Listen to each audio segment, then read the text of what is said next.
ہمارے چینل میں خوش آمدید۔ آج ہم اسلام کی مقدس کتاب قرآن کو دریافت کرنے کے لیے ایک گہرے سفر کا آغاز کر رہے ہیں۔ قرآن نہ صرف دنیا بھر کے 1 ارب سے زائد مسلمانوں کے لیے روحانی رہنما ہے، بلکہ ایک قابل ذکر ادبی اور تاریخی متن بھی ہے جس نے 14 صدیوں سے زیادہ عرصے سے تہذیبوں، ثقافتوں اور انسانی فکر کی تشکیل کی ہے۔ اس ویڈیو میں ہم قرآن کے ماخذ ساخت موضوعات اور پائیدار اہمیت کا جائزہ لیں گے۔ اس مقدس صحیفے کی گہرائیوں اور دنیا بھر کے مسلمانوں کی زندگیوں میں اس کے کردار سے پردہ اٹھاتے ہوئے ہمارے ساتھ شامل ہوں۔ قرآن مسلمانوں کے نزدیک خدا، اللہ کا لفظی لفظ ہے، جیسا کہ تقریباً 23 سال کے عرصے میں 610 عیسوی میں شروع ہوا تھا۔ یہ وہی حضرت محمد صلی اللہ علیہ وسلم کو فرشتہ حضرت جبرائیل علیہ السلام کے ذریعے موصول ہوئی تھی اور بعد میں انہیں ایک ہی کتاب میں مرتب کیا گیا تھا۔ قرآن عربی زبان میں لکھا گیا ہے اور 114 ابواب پر مشتمل ہے، جنہیں سورت کہا جاتا ہے، جن کی لمبائی مختلف ہوتی ہے۔ ہر سورہ آیات پر مشتمل ہے، جسے آیات کہتے ہیں، اور قرآن میں آیات کی کل تعداد 6236 ہے۔ قرآن مذہبی متون میں اس لحاظ سے منفرد ہے کہ اس کے نزول کے بعد سے اس میں کوئی تبدیلی نہیں ہوئی ہے۔ مسلمانوں کا ماننا ہے کہ قرآن اپنی اصل شکل میں اسی الفاظ اور زبان کے ساتھ محفوظ ہے جیسا کہ پہلی بار نازل ہوا تھا۔ اس تحفظ کو ایک الہی معجزہ اور قرآن کی صداقت کا ثبوت سمجھا جاتا ہے۔ قرآن کو اکثر عقیدت مند مسلمانوں کے ذریعہ مکمل طور پر حفظ کیا جاتا ہے، ایک مشق جسے حفظ کہا جاتا ہے، اور یہ روزانہ نمازوں اور خاص مواقع کے دوران پڑھا جاتا ہے۔ قرآن کے موضوعات متنوع ہیں اور زندگی، روحانیت، اخلاقیات اور قانون کے مختلف پہلوؤں پر محیط ہے۔ قرآن کے مرکزی موضوعات میں سے ایک خدا کی وحدانیت، توحید ہے۔ قرآن اس بات پر زور دیتا ہے کہ اللہ ہی کائنات کا واحد خالق اور پالنے والا ہے، اور عبادت صرف اسی کی طرف ہونی چاہیے۔ توحید کا یہ تصور اسلامی عقیدہ اور عمل کی بنیاد ہے۔ قرآن میں ایک اور اہم موضوع صالح زندگی گزارنے کے لیے رہنمائی ہے۔ قرآن کریم اخلاقی اور اخلاقی طرز عمل کے بارے میں تفصیلی ہدایات فراہم کرتا ہے، انصاف، ہمدردی اور ایمانداری کے اصولوں کا خاکہ پیش کرتا ہے۔ یہ ذاتی اور اجتماعی زندگی کے مختلف پہلوؤں پر توجہ دیتا ہے، بشمول خاندانی تعلقات، کاروباری لین دین اور سماجی انصاف۔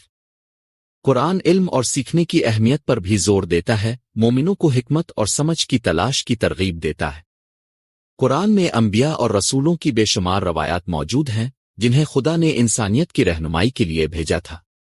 ان روایات میں آدم، نوح، ابراہیم، موسیٰ اور عیسیٰ علیہ السلام جیسی معروف شخصیات شامل ہیں۔ ان روایات کے ذریعے قرآن ایمان، استقامت اور خدا کے احکامات کی اطاعت اور نافرمانی کے نتائج سے آگاہ کرتا ہے۔ انبیاء کے تجربات مومنین کے لیے اخلاقی اور روحانی نمونے کے طور پر کام کرتے ہیں۔ قرآن آخرت اور قیامت کے تصورات پر بھی بحث کرتا ہے۔ اس میں نیک لوگوں کے لیے جنت کے انعامات اور ایمان کا انکار کرنے والے اور غلط کام کرنے والوں کے لیے جہنم کے نتائج بیان کیے گئے ہیں۔ یہ واضح وضاحتیں دنیاوی زندگی کی عارضی نوعیت اور کسی کے اعمال اور انتخاب کی ابدی اہمیت کی یاد دہانی کا کام کرتی ہے۔ قرآن مجید کی نمایاں خصوصیات میں سے ایک اس کی لسانی اور ادبی فضیلت ہے۔ قرآن کو عربی زبان میں ادب کا بہترین نمونہ سمجھا جاتا ہے، جو اپنی فصاحت، تال اور بیان بازی کی طاقت کے لیے مشہور ہے۔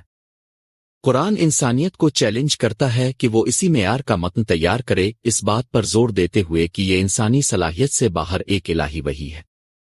اس ادبی پہلو نے پوری تاریخ میں اہل علم اور شاعروں کو مسحور کیا ہے اور تعریف اور مطالعہ کی ترغیب دیتا رہتا ہے۔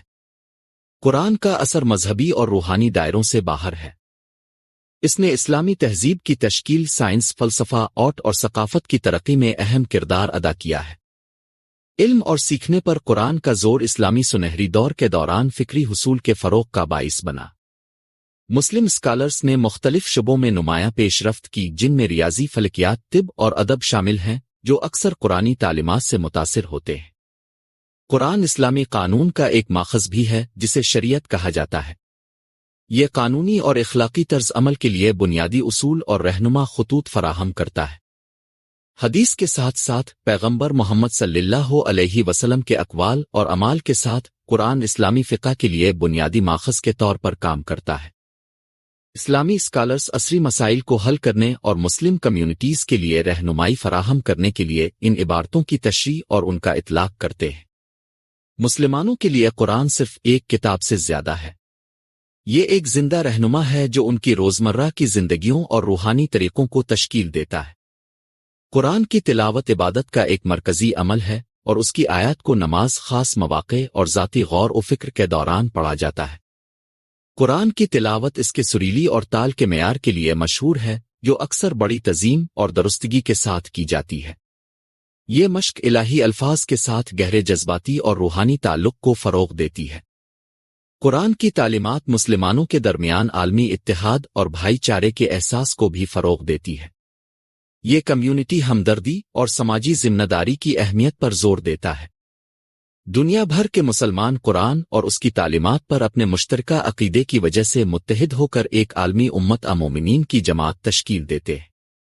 اتحاد کا یہ احساس خاص طور پر رمضان کے مقدس مہینے میں ظاہر ہوتا ہے، جب مسلمان اجتماعی طور پر روزہ رکھتے ہیں، نماز پڑھتے ہیں اور قرآن کی تلاوت کرتے ہیں۔ آخر میں قرآن مسلمانوں کے لیے ایک لازوال اور بے مثال رہنما کے طور پر کھڑا ہے، جو گہری روحانی، اخلاقی اور فکری بصیرت پیش کرتا ہے۔ اس کی الہی اصل ادبی فضیلت اور جامع تعلیمات دنیا بھر میں لاکھوں لوگوں کی حوصلہ افزائی اور رہنمائی کرتی رہتی ہے۔ جیسا کہ ہم قرآن کی اہمیت پر غور کرتے ہیں، ہمیں اس کے ایمان، ہمدردی اور علم کے حصول کے پائیدار پیغام کی یاد آتی ہے۔ قرآن کے قلب میں اس سفر میں ہمارے ساتھ شامل ہونے کا شکریہ۔ اگر آپ کو یہ ویڈیو پسند آئی ہے تو براہ کرم اسلامی تعلیمات اور روحانیت کی مزید دریافتوں کے لیے ہمارے چینل کو لائک، شیئر اور سبسکرائب کریں۔